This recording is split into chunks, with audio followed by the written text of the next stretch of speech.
The dust-laden wind carried the scent of desperation through the small town of Riversbend, Wyoming. As Lydia Sinclair stood in the doorway of the general store, her threadbare shawl clutched tightly around her shoulders. The year was 1878, and the promise of a new life out west had crumbled beneath the weight of her husband's gambling debts and his subsequent abandonment. Now, with nothing but determination and the skill of her hands, she sought any work that might keep her from starvation. "I'll wash floors for Pennies," she announced to the store owner, a portly man named Mr. Jenkins who eyed her with a mixture of pity and suspicion. "I need work, sir. Any work at all." The store was empty save for one customer examining the rifles along the back wall. He turned at the sound of her voice, his tall frame casting a long shadow across the wooden floorboards. Xander Rourke's eyes met hers from beneath the brim of his Stetson, and for a moment the world seemed to still. "You'll wash beside me," he said, his voice as rough as the terrain he'd traversed to reach this town. "My ranch needs help and I pay fair wages, not just pennies." Lydia stared at the stranger, taking in his weathered face and the quiet strength in his stance. At 26, she'd learned to be wary of men offering salvation too easily, but the hunger gnawing at her belly left little room for pride. "I don't know you, sir," she replied, her chin lifting slightly. "And you don't know me." The cowboy approached, boots echoing on the wooden floor. Up close, she could see the fine lines around his eyes, evidence of years squinting into the sun. He couldn't be much past 30, yet something in his gaze spoke of experiences beyond his years. "Xander Rourke," he said, extending a calloused hand. "My ranch is 3 miles north of town. I need someone to help with cooking and cleaning. The previous housekeeper left to marry her sweetheart in Colorado." Mr. Jenkins cleared his throat. "Miss Sinclair here arrived on yesterday's stage. Her circumstances are unfortunate." Lydia shot the shopkeeper a sharp glance. She didn't need her business aired to strangers. "I can speak for myself, thank you, Mr. Rourke. I'm an excellent cook and housekeeper. I worked in a fine home back east before coming west." She omitted the part about her disastrous 6-month marriage to Timothy, a charming gambler who'd convinced her to use her savings to travel west with him, only to disappear after a particularly bad night at the poker tables. "The job includes room and board," Xander continued. "And $5 a week." Lydia nearly gasped. It was a generous offer, especially considering her desperate situation. The tiny room above the saloon had cost her nearly all the money she had left. "There must be a catch," she said cautiously. A flicker of amusement crossed his face. "The catch is that it's hard work. My ranch hands are hungry men, the house hasn't seen a proper cleaning in months, and I'm not known for being the easiest employer." "I'm not afraid of hard work, Mr. Rourke. Good, can you start today?" The abruptness of the offer left her momentarily speechless. Common sense told her to be cautious, to ask more questions, but the rumbling of her empty stomach made the decision for her. "I have a small trunk at the boarding house," she said. "I can be ready within the hour," he nodded. "I'll finish my business here and meet you outside the boarding house at noon." As Lydia hurried back to gather her meager belongings, she wondered if she was making another mistake. Trusting a stranger had led her to this predicament in the first place. Yet something about Xander Rourke's direct gaze told her he was a man of his word. True to his promise, Xander appeared at the boarding house precisely at noon, driving a wagon loaded with supplies. He helped load her trunk, then offered his hand to assist her onto the seat beside him. "It's not a fancy house," he warned as they left the town behind, the landscape opening up into rolling plains dotted with sagebrush. "But it's solid. Built it myself 5 years ago." "You've been here that long?" Lydia asked, adjusting her bonnet against the midday sun. 7 years in Wyoming territory. Came out after the war with nothing but determination and a good horse. Started as a ranch hand, saved every penny, then bought my own piece of land when the opportunity came. Lydia studied his profile, noting the firm set of his jaw. "That's impressive, Mr. Rourke." "Xander," he corrected. "No need for formalities when you'll be living under my roof." The mention of their living arrangement made her stiffen slightly. "I should be clear, Mr. Xander, I'm a respectable woman." I may be desperate for work, but I won't be expected to provide any additional services. He turned to her then, his expression hardening. I'm offering you a job as a housekeeper, Miss Sinclair, nothing more. I respect women who work hard, and I don't tolerate any misconduct from my ranch hands toward the women in my employ. If that's your concern, you can put it to rest right now. The firmness of his tone convinced her, and she felt a flush of embarrassment. I apologize. My recent experiences have made me cautious. His expression softened slightly. No need to apologize. It's a reasonable concern for a woman traveling alone. They continued in silence for a while, the rhythmic creaking of the wagon wheels filling the space between them. Lydia found herself relaxing as they traveled further from town, the vast openness of the Wyoming landscape both intimidating and liberating. How many men work for you? She finally asked. 5 full-time hands plus a few seasonal workers during roundup and branding. Good men, all of them. You'll meet Hank, my foreman, and the others at supper. As they crested a gentle rise, Xander's ranch came into view. A modest but sturdy 2-story house stood at the center, surrounded by various outbuildings, corrals, and a large barn. The mountains rose in the distance, their peaks still capped with snow despite the late spring warmth. Silver Creek Ranch, Xander announced with unmistakable pride, named for the stream that runs through the northern pasture. Lydia took in the scene, noting the well-maintained fences and the healthy-looking cattle grazing in the nearby fields. Whatever else could be said about Xander Rourke, he clearly took pride in his work. The wagon rolled to a stop in front of the house, and a large dog came bounding around the corner, barking enthusiastically. That's Buck, Xander said as he jumped down from the wagon. Best cattle dog in the territory, though he thinks he's the ranch owner.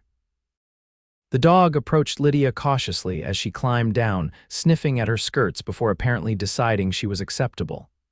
He wagged his tail and moved on to greet his master. I'll show you to your room, then give you a quick tour of the house, Xander said, lifting her trunk with ease. You can start tomorrow. Today, just get settled. The interior of the house was spacious but sparsely furnished, with a large kitchen and dining area dominating the first floor. A sitting room with bookshelves and a stone fireplace occupied the other half of the main floor. Upstairs, Xander led her to a small but clean bedroom at the back of the house.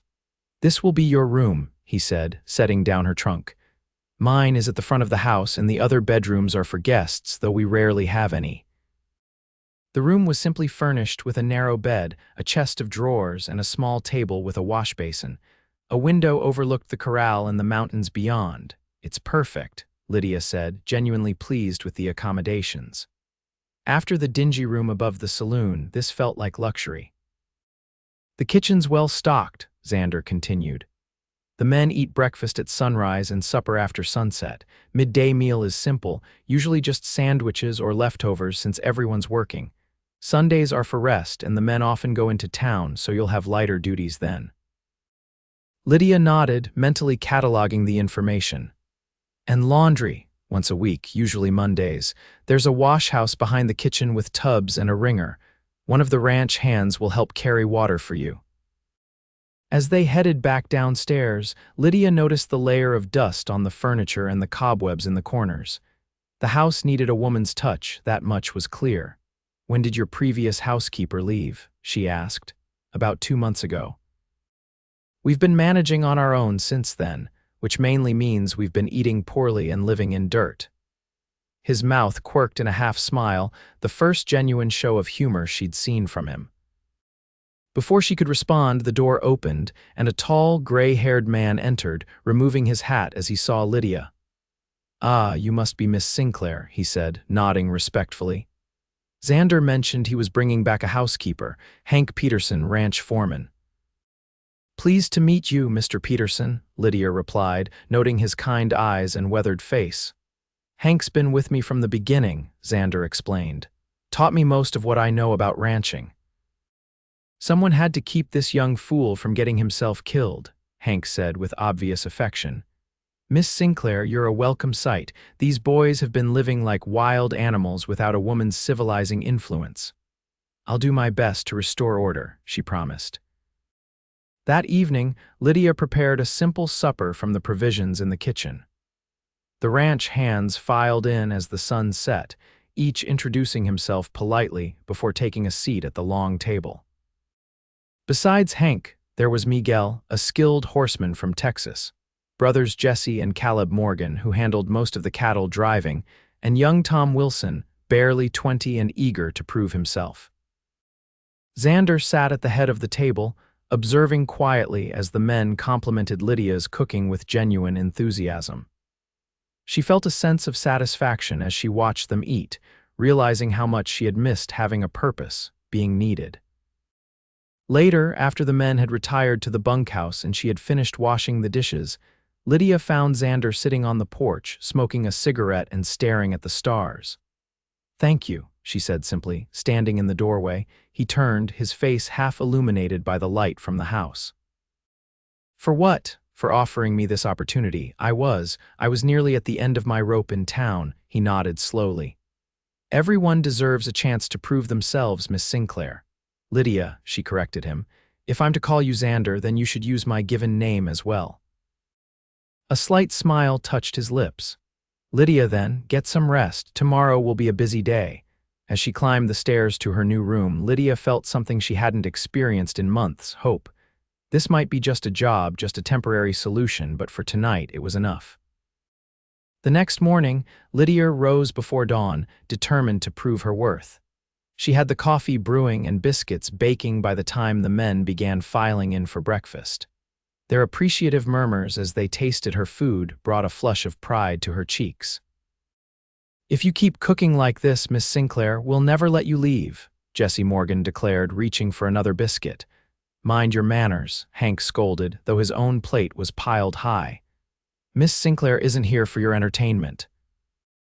Xander entered last, nodding approval at the spread before taking his seat. "Excellent breakfast, Lydia. Thank you." The simple praise shouldn't have affected her so strongly, but Lydia found herself wanting to please this quiet, serious man. There was something about Xander Rourke that intrigued her, a depth beneath his reserved exterior that made her curious. Over the next few weeks, Lydia fell into the rhythm of ranch life. She rose early to prepare breakfast, spent her days cleaning, mending, baking, and preparing meals, then collapsed into bed each night exhausted but satisfied. The house gradually transformed under her care, cobwebs disappearing, floors gleaming, curtains washed and rehung. She saw little of Xander during daylight hours. He was always the first to leave after breakfast and often returned after the other men for supper. But occasionally, she would look up from her work to find him watching her, his expression unreadable. One evening, about a month after her arrival, Lydia was kneading dough for the next morning's bread when she heard the door open. Expecting one of the ranch hands looking for a late snack, she was surprised to see Xander, his shirt soaked with blood. "What happened?" She gasped, immediately abandoning her work and rushing to his side. "Barbed wire," he said through gritted teeth. "Caught my arm while we were mending fences. It's not as bad as it looks." Lydia guided him to a chair by the kitchen table. "Let me see." He hesitated, then carefully rolled up his sleeve, revealing a long gash along his forearm. Lydia assessed the wound with a practiced eye.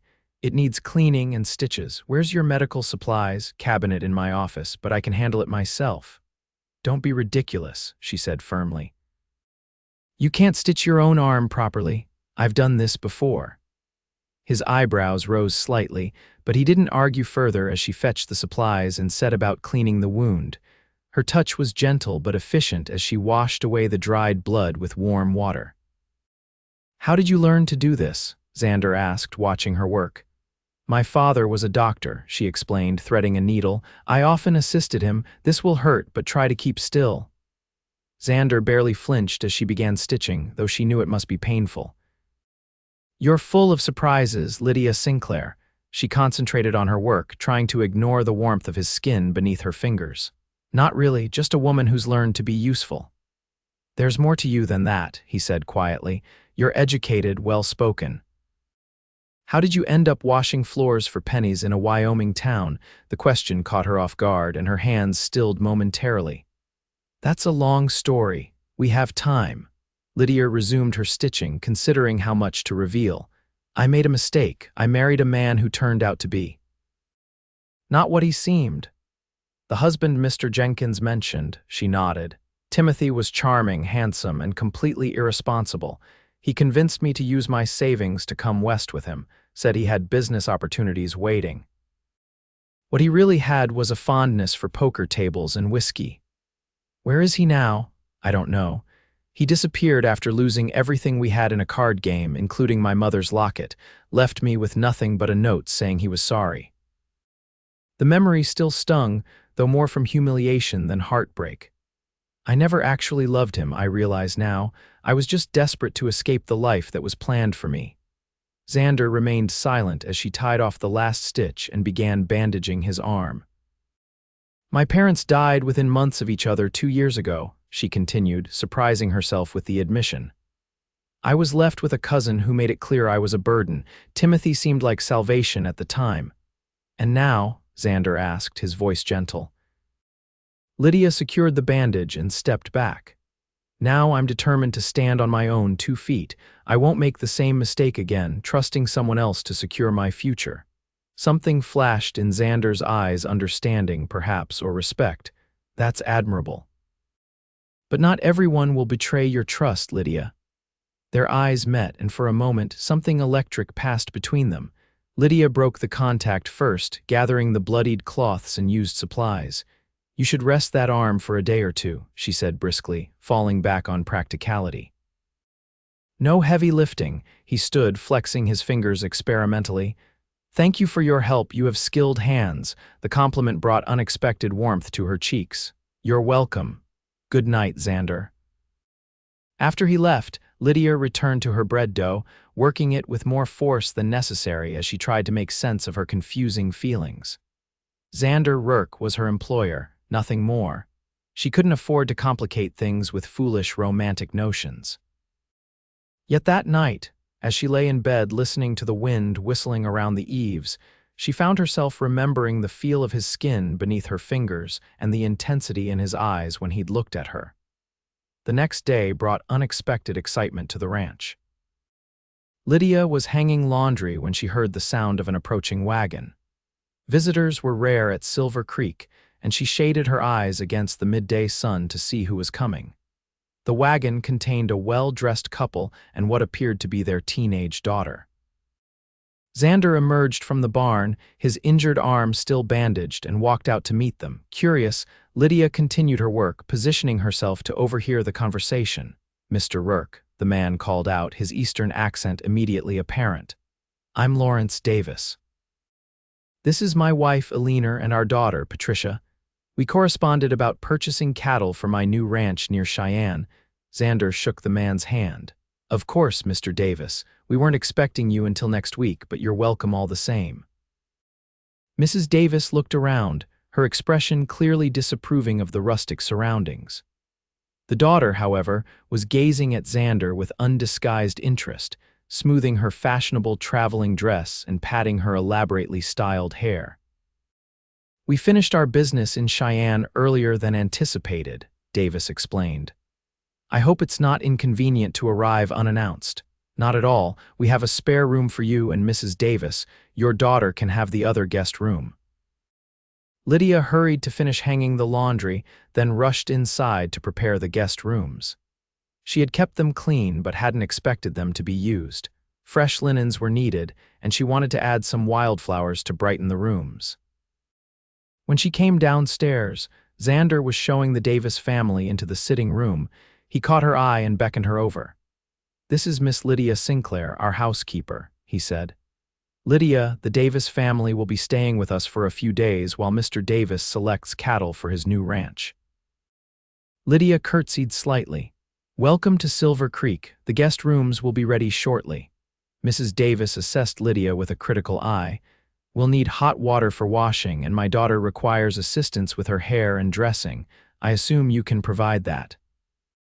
The woman's condescending tone made Lydia bristle internally, but she maintained a polite smile. Of course, madam. I'll bring water up right away. As she turned to leave, she noticed Patricia Davis continuing to stare at Xander with blatant admiration. The girl couldn't be more than 18, yet she was clearly on the hunt for a husband. Lydia felt an unexpected twinge of irritation at the thought. The next few days were exhausting. The Davis family, particularly Mrs. Davis and her daughter, demanded constant attention. Patricia made every excuse to be near Xander, from requesting tours of the ranch to expressing sudden interest in cattle breeding. Mrs. Davis, meanwhile, found fault with everything from the quality of the bedsheets to the temperature of her bathwater. Only Mr. Davis seemed reasonable, spending his days with Xander and Hank, examining cattle and discussing prices. He treated Lydia with courtesy, always thanking her for meals and apologizing for his wife's demanding nature. On their third evening at the ranch, Lydia was preparing dinner when Patricia entered the kitchen, dressed in an evening gown that would have been more appropriate for a city ballroom than a ranch house dinner. "Miss Sinclair," she said, her voice syrupy sweet, "could you tell me if Mr. Rourke prefers chicken or beef? I want to make sure I can discuss his interests intelligently at dinner." Lydia continued chopping vegetables, keeping her voice neutral. "Mr. Rourke isn't particularly fussy about his food, Miss Davis. He appreciates whatever is well prepared." Patricia ran her fingers along the kitchen table, inspecting for dust. Finding none, she seemed disappointed. "You know, my father is very impressed with Mr. Rourke's operation. He says Xander has built one of the finest small ranches in the territory."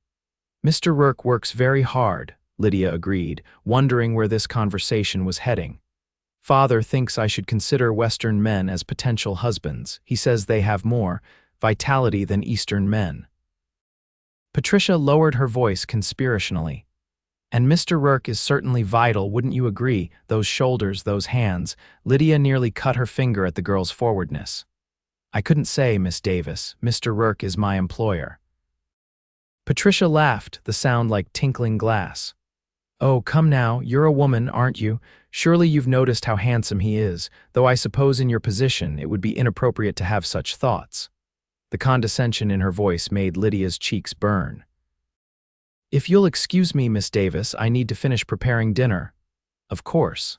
Patricia turned to leave, then paused at the door. "By the way, do you know if Mr. Rourke has any romantic attachments, a fiancé perhaps, or a woman he's courting in town?" "I believe Mr. Rourke is solely focused on his ranch at present," Lydia replied stiffly. Patricia's smile was triumphant. "Excellent. Thank you, Miss Sinclair. You've been most helpful." After she left, Lydia attacked the vegetables with renewed vigor, chopping them perhaps more forcefully than necessary. The idea of Patricia Davis setting her cap for Xander shouldn't bother her. It was none of her concern who he might court or marry.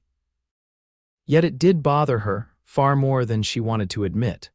At dinner that night, Patricia positioned herself next to Xander, peppering him with questions and touching his arm whenever she spoke.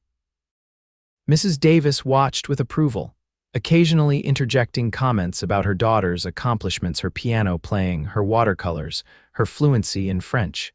Lydia served the meal efficiently, trying to ignore the tableau before her. She had just brought in the apple pie for dessert when Mrs. Davis made her intentions clear. "Mr. Rourke, we would be delighted if you would visit us in Cheyenne once our house is complete. Perhaps in the fall, when the weather is pleasant for traveling. Patricia will be organizing musicales and small dinner parties to introduce ourselves to society there." Xander, who had been politely enduring Patricia's attentions all evening, glanced briefly at Lydia before responding. "That's very kind, Mrs. Davis, but fall is a busy time at the ranch. I rarely leave during the cattle sales. Surely you could spare a weekend," Patricia urged, laying her hand on his sleeve. "Father says you have an excellent foreman. Couldn't he manage things for a few days?" "Hank is more than capable," Xander agreed, "but a rancher's work is never done." "Perhaps another time." Mr. Davis, seeming to sense Xander's discomfort, changed the subject to their departure the following morning. As the conversation turned to travel arrangements, Lydia retreated to the kitchen, feeling strangely relieved by Xander's lack of enthusiasm for the invitation. Later that night, after the Davis family had retired and the kitchen was cleaned, Lydia sat at the table darning socks by lamplight. The sound of the door opening made her look up to find Xander entering, a weary expression on his face. "You're up late," he observed, removing his hat and hanging it on the peg by the door. "These won't darn themselves," she replied, holding up one of the ranch hand's socks, "and it was a busy day with our guests." Xander poured himself a cup of coffee from the pot she kept warm on the stove, then sat across from her. "They leave tomorrow, thank God." The fervent relief in his voice made her smile. "Miss Davis will be disappointed. I believe she had high hopes for capturing your interest," he grimaced. "Patricia Davis is a child playing at being a woman, and even if she weren't, I have no interest in a wife who's never done a day's real work in her life." "What kind of wife would interest you then?" The question slipped out before Lydia could stop it, and she immediately bent her head over her darning to hide her embarrassment. There was a long pause before he answered. "Someone real. Someone who understands that life out here isn't about fancy dresses and dinner parties. Someone who isn't afraid of hard work and hard times." His voice softened. "Someone I could talk to at the end of the day, the way we're talking now." Lydia's heart beat faster as she raised her eyes to meet his. The intensity of his gaze made her breath catch. For a moment, neither of them spoke, the silence charged with unspoken possibilities. Then the clock on the wall chimed 10, breaking the spell. Lydia quickly gathered her sewing. "I should get to bed. Breakfast will come early, especially with the Davises leaving." "Lydia," Xander said as she stood to go, "thank you for managing everything so well these past few days. I know the Davises weren't easy guests." "It's my job," she said simply. "No," he countered. "Your job is to cook and clean, making this place feel like a home. That's something more." His words followed her upstairs, warming her like a physical touch. It was dangerous to read too much into them, she reminded herself. Dangerous to hope for anything beyond the security of her position. Yet that night, her dreams were filled with Xander's voice and the way he had looked at her across the kitchen table, as if seeing something in her that no one else had ever noticed. The Davis family departed early the next morning, loaded down with promises from Xander to deliver 20 head of cattle to their new ranch within the month. As the wagon disappeared down the road, the entire household seemed to exhale collectively. "Thank the Lord that's over," Hank muttered as he headed back to the bunkhouse. "Thought that girl was going to throw herself at the boss right there at the dinner table." Lydia smothered a laugh as she began clearing away the breakfast dishes. Xander, overhearing Hank's comment, shook his head with a rueful smile. "I'll be checking the north pasture today," he told Lydia. "Might not be back until after dark." She nodded, oddly disappointed at the thought of not seeing him all day. "I'll keep a plate warm for you." The following weeks brought a comfortable routine. The house ran smoothly under Lydia's management, and she found herself genuinely enjoying her life at Silver Creek. The ranch hands treated her with respect bordering on reverence, especially after she nursed young Tom through a bout of fever that had everyone worried. Xander, too, seemed more relaxed in her presence. He began lingering after meals, sometimes helping her wash dishes while they talked about everything from books they'd read to their hopes for the future. She learned about his childhood in Pennsylvania, his service in the Union Army during the war, and his journey west seeking a new beginning. In turn, she shared stories of her own past her education at a ladies' seminary, her father's medical practice, her dreams of someday having a place to truly call her own. "You could save your wages," Xander suggested one evening as they sat on the porch watching the sunset. "Land is still cheap in some parts of the territory. A woman can file a homestead claim same as a man." The idea was both terrifying and exhilarating. "I wouldn't know the first thing about homesteading on my own." "You're a quick learner," he said with confidence. "And you wouldn't have to be completely on your own. Neighbors help each other out here." The conversation was interrupted by the arrival of Jesse and Caleb, returning from town with mail and supplies. Among the letters was an invitation to a harvest dance in Riversbend, scheduled for the following Saturday. "The whole town's talking about it," Jesse reported as he handed over the mail. Even got a real band coming from Cheyenne. Xander examined the invitation with mild interest. Might be good for everyone to have a night of entertainment. What do you think, Lydia? Would you like to go to a dance? The question caught her off guard. I haven't been to a dance in years. Then it's high time you went to one, he declared. We'll all go, every last one of us. The ranch hands cheered at this announcement, and Lydia found herself swept up in their enthusiasm. A dance meant music, conversation with other women, a chance to wear something other than her work dresses. It meant an evening of normalcy in a life that had become anything but normal. The night of the dance arrived with a flurry of activity. The men bathed and shaved with unusual thoroughness, and Lydia spent extra time on her appearance, pinning her hair in a softer style and wearing her one good dress, a blue cotton that brought out the color of her eyes.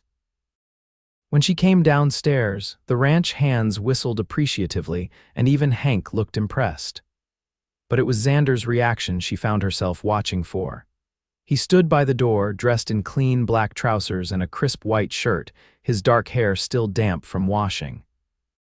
His eyes widened slightly when he saw her, and for a moment he seemed at a loss for words. "You look beautiful, Lydia," he finally said, his voice lower than usual. "Thank you," she replied, suddenly shy under his admiring gaze. "You clean up nicely yourself."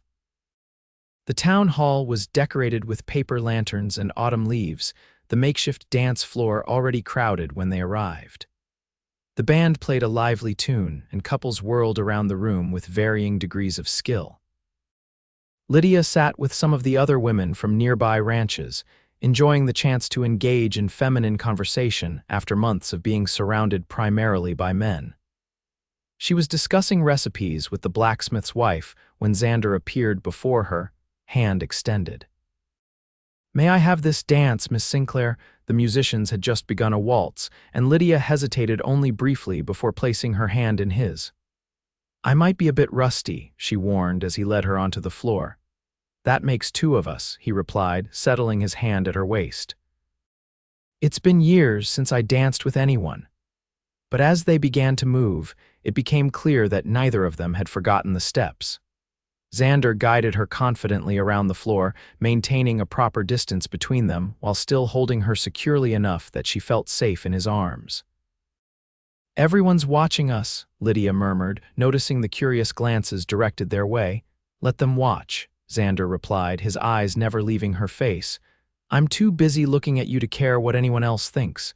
The directness of his statement made her heart race. "Xander, I've wanted to dance with you from the moment I saw you standing in that general store," he continued, his voice low enough that only she could hear. "You looked so proud, even in your desperation, so determined." Lydia struggled to maintain her composure as the music swelled around them. "You felt sorry for me." "I admired you," he corrected. "There's a difference." Before she could respond, the music ended, and they were separated by the crowd as partners changed for the next dance. Lydia found herself whisked away by the town's young doctor, then a series of other partners, including several of the ranch hands. It was nearly an hour before she had a moment to catch her breath. She was fanning herself by the punch table when Mrs. Jenkins, the storekeeper's wife, approached with a speculative gleam in her eye. "You and Mr. Rourke seem to be getting along famously," she observed. "He hasn't taken his eyes off you all evening." Lydia followed the woman's gaze to where Xander stood across the room, deep in conversation with the sheriff. As if sensing her attention, he glanced up, their eyes meeting briefly before he returned to his discussion. "Mr. Rourke is a good employer," Lydia said carefully. "He treats all his workers with respect." Mrs. Jenkins raised an eyebrow. "Is that all it is? Because the way he looks at you suggests something quite different." Before Lydia could formulate a response, they were interrupted by the arrival of an elegantly dressed woman who couldn't have been much older than Lydia herself. "Victoria," Mrs. Jenkins exclaimed, "how wonderful to see you. When did you return to town?" "Just yesterday," the newcomer replied, her refined accent suggesting an Eastern education. "Father's business in Denver took longer than expected." She turned curious eyes toward Lydia.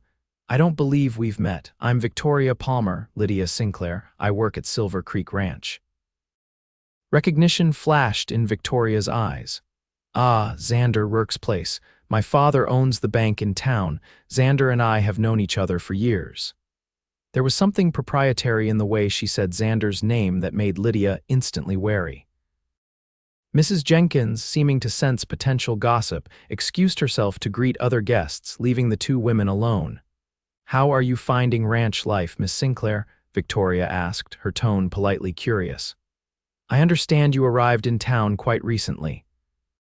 "It suits me well enough," Lydia replied, wondering how much this woman knew about her circumstances. "The work is honest and the people are kind," Victoria nodded, her eyes drifting to where Xander still stood with the sheriff. "Xander has always had a soft heart for those in need. It's one of his most endearing qualities." The implication that Lydia was a charity case stung, but she kept her expression neutral. "Mr. Rourke is a fair employer. I'm fortunate to have found the position." "Indeed." Victoria's smile didn't quite reach her eyes. "Well, if you'll excuse me, I should greet Xander. It's been months since we've seen each other."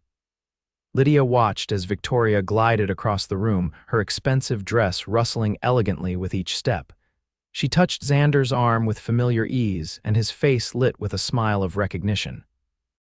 They immediately fell into conversation, Victoria laughing at something he said and placing her hand on his sleeve in a gesture reminiscent of Patricia Davis's tactics. A sharp pang of jealousy took Lydia by surprise. She had no claim on Xander, no right to feel possessive. Yet seeing him with Victoria, a woman of his own social standing, educated and refined, made her acutely aware of the gulf between her current position and his. She was still watching them when Miguel appeared at her side, offering her a cup of punch. "Don't worry about Miss Palmer," he said quietly. "She's been trying to catch the boss for years. He's never been interested." Lydia accepted the punch, embarrassed to have been so transparent in her feelings. "It's none of my concern who Mr. Rourke socializes with." Miguel's knowing smile suggested he didn't believe her for a moment, but he was kind enough not to press the issue. Instead, he asked her to dance, and Lydia gratefully accepted, hoping the activity would distract her from her confusing emotions. It was past midnight when they finally left the dance, the ranch hands rowdy with excitement and too much punch, singing trail songs as they rode back to Silver Creek. Lydia rode in the wagon with Xander, wrapped in a blanket against the autumn chill. "Did you enjoy yourself?" he asked as they followed the winding road home. "Very much," she replied, though her enthusiasm had dimmed considerably after Victoria Palmer's appearance. It was nice to see the community come together. Xander glanced at her, his expression thoughtful. "You seemed quiet on the ride home." "Is something wrong?" Lydia hesitated, uncertain how to express her feelings without revealing too much. "I was just thinking about how different everyone's lives are. Mrs. Jenkins with her store, Dr. Morris with his practice, Miss Palmer with her banking family. Everyone has their place." "And where do you see your place, Lydia?" The question hung between them, weighted with possibilities. "I don't know yet," she admitted. "For now, I'm grateful to have a roof over my head and honest work, but someday—" "Someday what?" She took a deep breath, voicing the dream she'd barely acknowledged even to herself. "Someday I'd like to have something of my own, not just possessions, but a place where I truly belong, where I'm more than just someone's employee or someone's wife." Xander was quiet for so long that Lydia feared she'd somehow offended him. When he finally spoke, his voice was gentle. "Is that why you're hesitant to form attachments, because you fear losing yourself again?" The insight startled her. "Perhaps," she admitted. "My marriage taught me how easily a woman can disappear into a man's life, especially out here where the law offers us so little protection. Not all men seek to diminish the women in their lives, Lydia. Some of us want partners, not possessions." The wagon crested a hill and Silver Creek Ranch came into view, its windows dark except for the lantern they'd left burning on the porch. In the moonlight, it looked peaceful, welcoming like home. "You've built something remarkable here," Lydia said softly. "You should be proud." "I am," Xander replied. "But lately I've been thinking it's not complete. A house needs more than just walls and a roof to be a home." Their eyes met in the darkness, and Lydia felt a shift between them, as if some invisible barrier had begun to crumble. Before she could respond, however, the ranch hands thundered past on their horses, breaking the moment with their good-natured shouting. By the time they reached the house, the spell was broken, and they returned to their customary roles employer and employee, each retreating to their separate rooms despite the lingering questions between them. The weeks following the harvest dance brought changes to Silver Creek. The cattle delivery to the Davis Ranch kept Xander and most of the hands away for several days. Upon their return, preparations began for winter: hay to be stored, buildings to be repaired, wood to be chopped and stacked. Lydia found herself busier than ever, preserving the last of the garden's produce, mending heavy winter clothing, and preparing heartier meals as the temperatures dropped. The first snowfall came in early November, transforming the landscape into a glittering white expanse. One morning, as she kneaded bread dough in the warm kitchen, Xander entered carrying an armful of mail and packages from town. "The pass is getting dangerous," he reported, stomping snow from his boots. "Another week and we might be cut off until the spring thaw."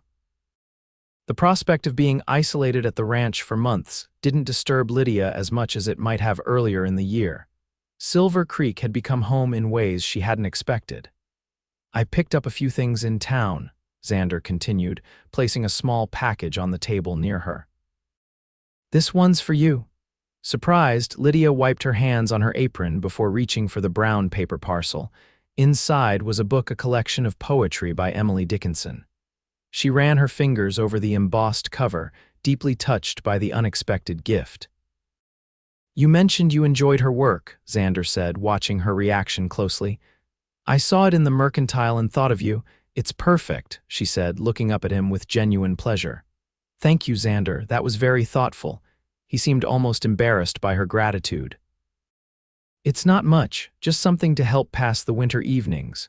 Before she could respond, Hank burst through the door, his expression urgent. "Boss, trouble at the north fence line. Looks like rustlers hit during the night. Cut the wire and drove off about 20 head by Jessia's count." Xander's face hardened immediately. "Get the men ready. We'll track them before the snow covers their trail." "Already saddling up," Hank confirmed, then nodded respectfully to Lydia before disappearing back into the swirling snow. Xander moved quickly, retrieving his rifle from the rack near the door and checking it with practiced efficiency. Lydia watched, a knot of fear forming in her stomach. "Be careful," she said as he shrugged into his heavy coat.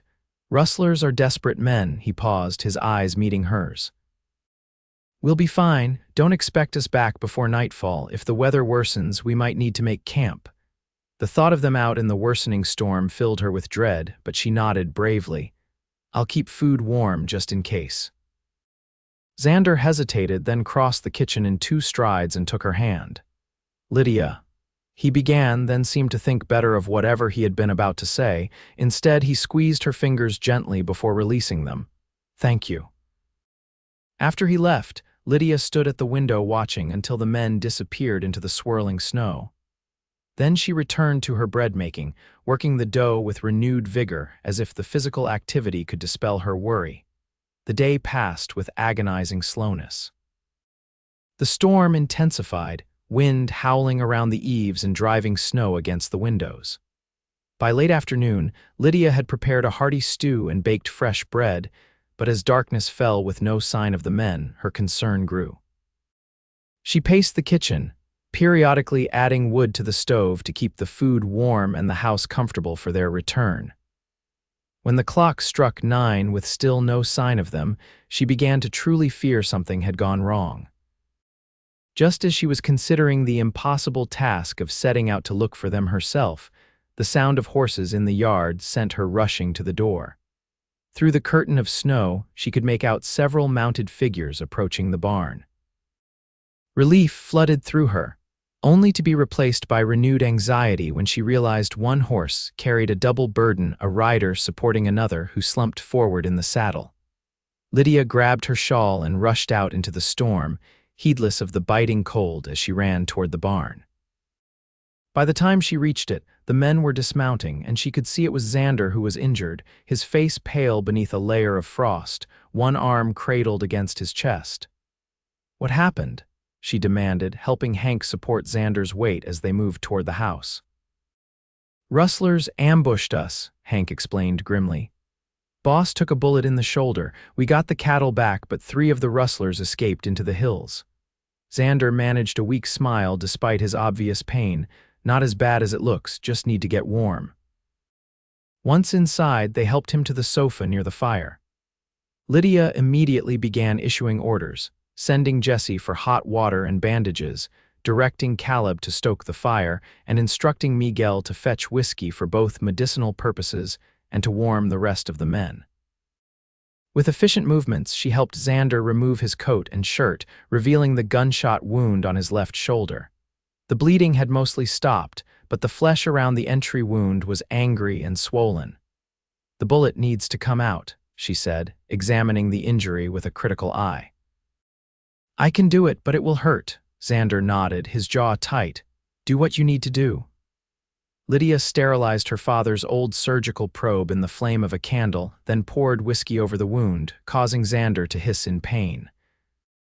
"Hold him steady," she instructed Hank and Miguel, who positioned themselves on either side of their boss. With steady hands that belied her inner turmoil, Lydia probed the wound, searching for the bullet. Xander remained stoically silent, though sweat beaded on his forehead, and his muscles tensed beneath her touch. After what seemed like an eternity, the probe connected with metal, and with careful precision, Lydia extracted the bullet. She cleaned the wound thoroughly, then stitched it closed with the same neat sutures she had used on his arm months earlier. "You should rest," she told Xander as she finished bandaging his shoulder, "and no using this arm for at least a week." The other men had retreated to the kitchen for the stew and bread, giving them a moment of privacy. Xander caught her hand as she gathered the bloodied cloths. "Thank you," he said softly. "Again, it seems I owe you for your doctoring skills." Lydia shook her head, the fear she had suppressed while working on his wound suddenly overwhelming her. "You could have been killed, but I wasn't," he replied, his fingers tightening around hers. "Thanks to you." She looked down at their joined hands, then back at his face. "I was so afraid when I saw you slumped in that saddle, I thought." "What did you think, Lydia?" he prompted gently when she hesitated. "I thought I might lose you before I ever had the chance to tell you." She faltered, courage deserting her at the crucial moment. Xander waited, his eyes never leaving her face. When she didn't continue, he slowly sat up, wincing slightly at the movement. "Tell me what?" Lydia took a deep breath, knowing that once the words were spoken, there would be no taking them back. "That I care for you. More than I should, given my position here." The admission hung between them, vulnerable and raw. For a moment, Xander said nothing, and Lydia feared she had misread everything, that her feelings were one-sided and unwelcome. Then he raised his good hand to cup her cheek. "Lydia Sinclair, I've been falling in love with you since the day you marched into that general store and announced you'd wash floors for Pennies." Her heart seemed to stop, then race forward. "You have," he nodded, his thumb gently stroking her cheekbone. "I hired you because you needed work, yes. But I brought you to Silver Creek because something in me recognized something in you, a strength, a determination that matched my own." "But Victoria Palmer," Lydia began, the memory of the elegant banker's daughter still troubling her. Xander's expression turned confused. "Victoria. What about her? At the dance, you seemed so pleased to see her, and she clearly has expectations." Understanding dawned in his eyes, followed by amusement. "Victoria and I have known each other for years, that's true. Her father helped finance my first cattle purchase. But there's nothing romantic between us, despite her occasional hints." Relief washed over Lydia, followed immediately by embarrassment at her transparency. "I shouldn't have assumed." "No," he agreed, his eyes warming. "You shouldn't have. The only woman who's caught my interest in a very long time is currently sitting beside me, covered in my blood and looking more beautiful than any woman has a right to look under such circumstances." A surprised laugh escaped her. "You must have lost more blood than I thought if you find this attractive." "I find you attractive in any state," he said, his voice deepening. "Whether you're cooking breakfast, mending socks, or pulling bullets from my shoulder." Their faces were close now, his breath warm against her lips. "Xander," she whispered, "what happens now?" Now, he said softly, if you'll allow it, I'm going to kiss you, and then we're going to figure out the rest together. Lydia closed the distance between them, her lips meeting his in a kiss that began gently but quickly deepened as months of suppressed feelings found expression. His arm circled her waist, drawing her closer despite his injury, and she melted against him, her hands framing his face as if to convince herself he was real and whole in hers. When they finally broke apart, both breathless, Lydia became aware of a silence from the kitchen. Glancing over her shoulder, she found all 5 ranch hands standing in the doorway, identical grins on their faces. "About damn time," Hank declared, raising his coffee cup in a toast. "Though it took a bullet to get you two to admit what everyone else has known for months." Embarrassed but too happy to truly mind, Lydia buried her face against Xander's good shoulder as the men cheered and whistled their approval. Xander's laughter rumbled through his chest, and he pressed a kiss to the top of her head.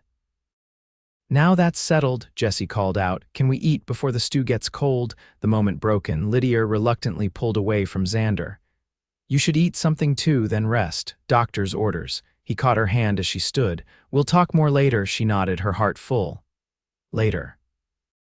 The next week passed in a blur of new emotions and adjustments.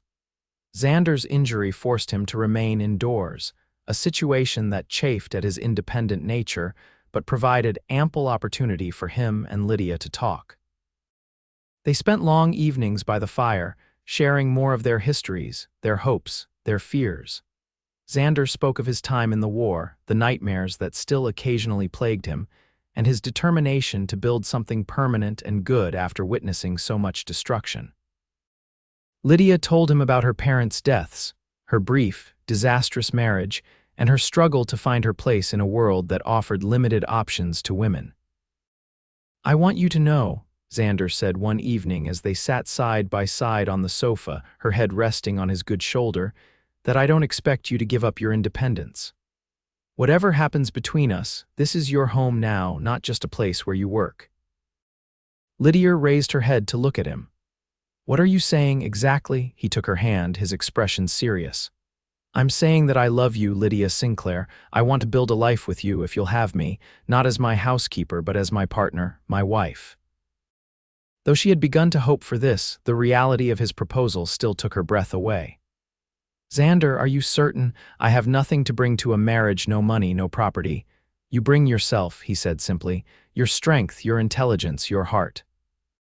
That's worth more than any dowry." Tears pricked at her eyes. "What will people say?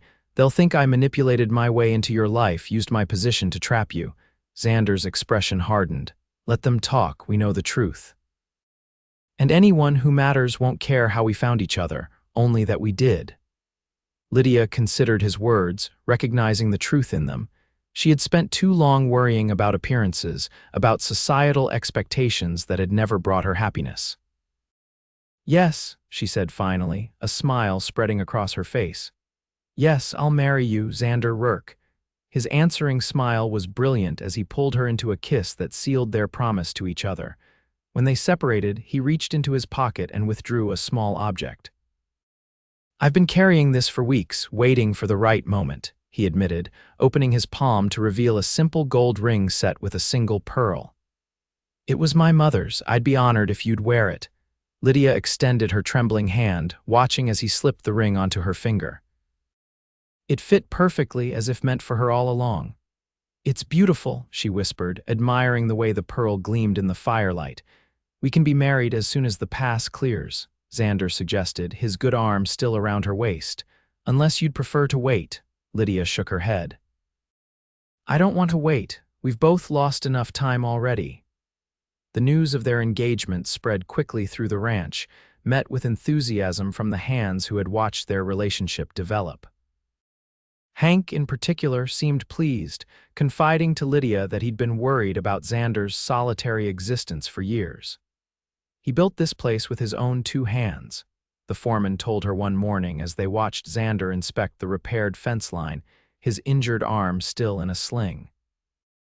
"But a ranch is meant to be passed down to grow with each generation. He needed someone to share it with." "I never expected to find this," Lydia admitted.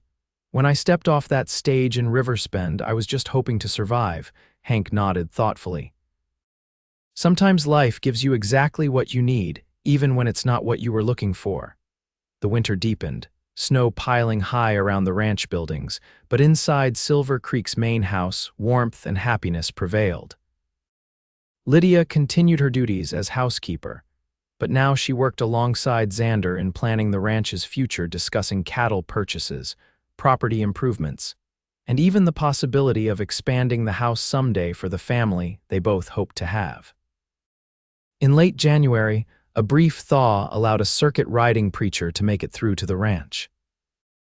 Though they had planned to wait until spring for a proper wedding in town, Lydia and Xander seized the opportunity, exchanging vows in the ranch house parlor with the Hands and a few neighboring ranchers as witnesses.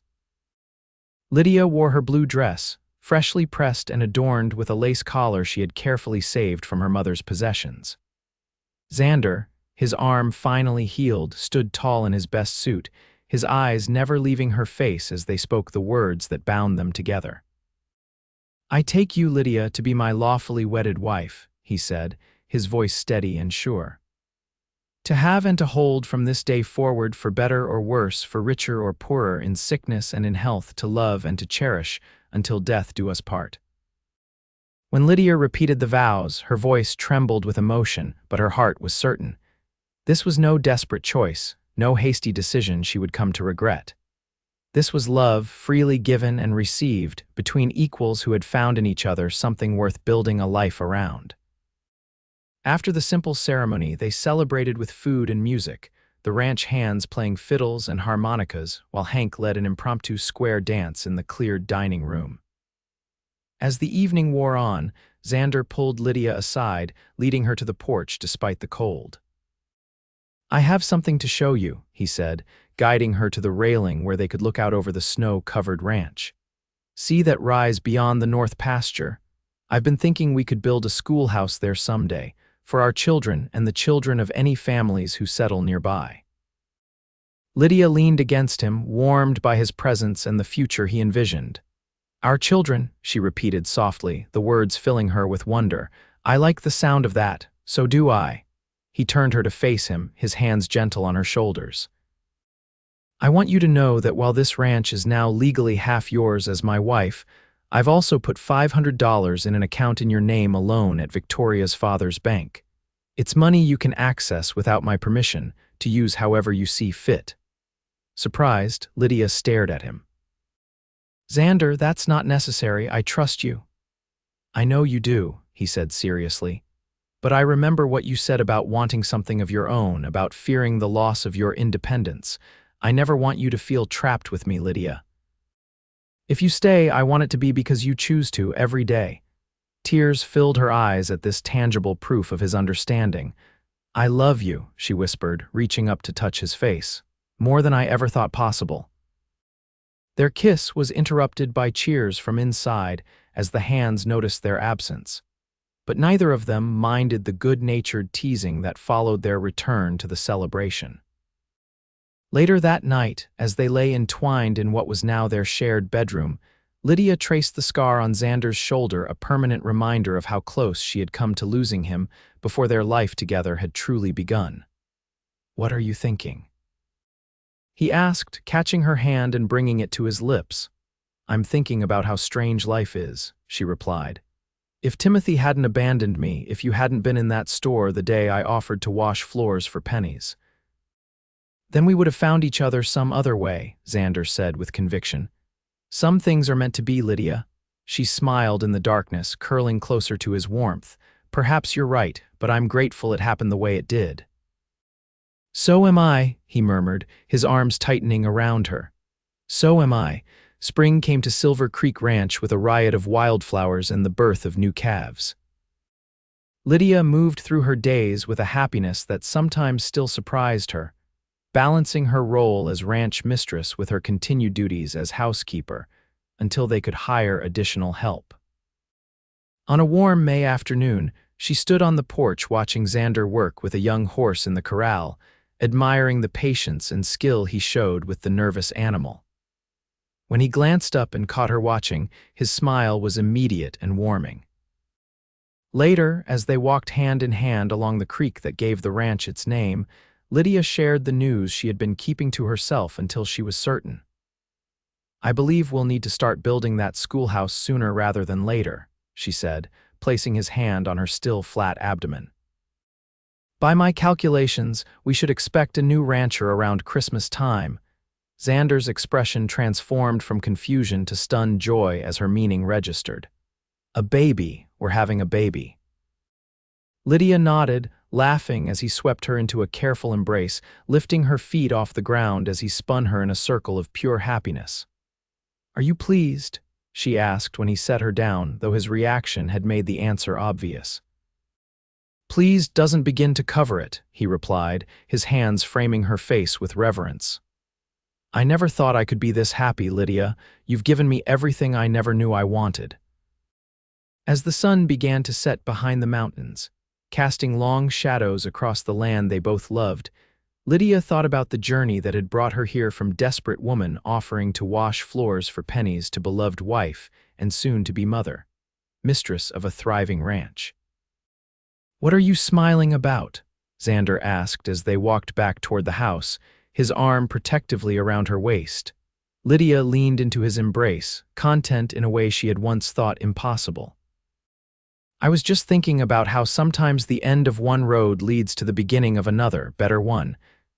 And this road," he asked, gesturing to the life they were building together. "This one," she said with certainty, "leads home."